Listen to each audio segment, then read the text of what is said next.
to the calls right now. Let's go to Roy from my home state of Alabama. Roy, thanks for calling today.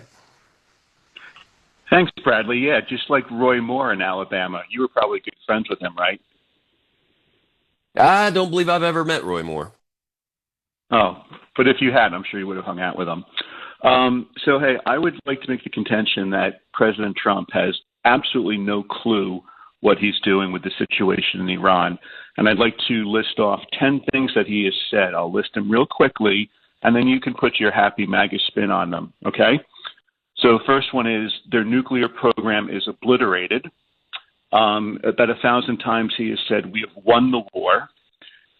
He has said, we will only accept unconditional surrender, yet we're constantly trying to negotiate with them.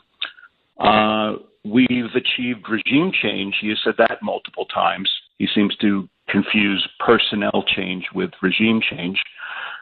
He said he will pick the new president. I think, yeah, that's going to happen. Who could have predicted that they would have closed the strait and attacked their Arab neighbors? By the way, like every expert for the past 40 years has been saying that's what they'll do. Iran has no more air defense, and then the next day, 2 of our planes get shot down. We don't need allies, and then the next day he asks our allies for help. We don't need the strait open. Yeah, sure. And the strait is open, and then a few hours later, 2 foreign ships get attacked.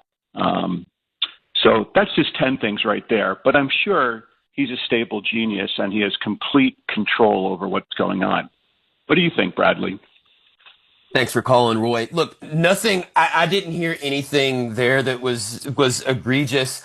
People continue to judge Donald Trump based on a mold of all these past failed politicians. They say the same thing, that Trump doesn't have a clue what he's doing. They've said that time and time and time again and been proven wrong. They said that tariffs would send the economy into a tailspin. That didn't happen. They said that I remember when he won the first time, he'd have no idea what to do geopolitically with handling the nuclear codes. And yet he struck all these peace deals. He's been in so many ways the president of peace. You can talk about whether it was prudent to go into Iran or not. There are a lot of valid points on both sides. But look, you have to take Trump seriously, but not literally. Time and time again, Trump has shown that, it's the art of the deal. He has been, he turns up the pressure to the max. But it's been effective. It was effective for him in business. It's been effective to him as president. And I think that what's holding him back as much as anything with his agenda is some squishy Republicans on Capitol Hill.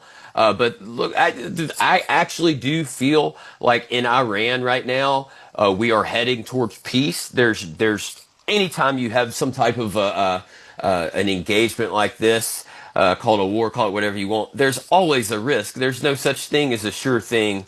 I do think that despite Iranian saber rattling, that for the most part they're doing because they are a new regime. They're having to show their people and the power brokers in Iran that they're going to be tough and they're not going to fold to Trump. That's why they're saying they've done this several times over the past week. They've said one thing to act tough. Well, we're not talking with Trump, while it's very certain that they are, in fact, talking with Trump. They've got to act tough. I do think they want a deal. I think that they need a deal.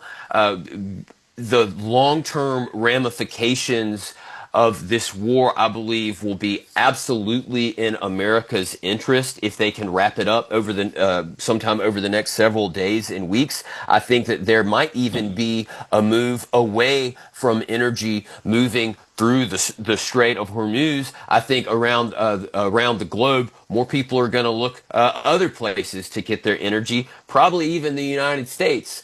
There's certainly some short-term pain right now, and there's no question about it. The president and his team need to ensure that pain is as short-term as possible, not just for strictly political reasons, but also just for the health of the nation. That may be one of their biggest challenges going forward. But I think that Trump has things going in the right direction. You've got Jared and Witkoff over there right now in Pakistan negotiating. They're either on their way or they arrived, I believe, overnight. If you want peace, I think that you should be optimistic right now. That's certainly how I feel. But thank you, Roy, for calling. We're going to go to another caller. Let's go to Lorenzo from Boston. Lorenzo, appreciate you calling.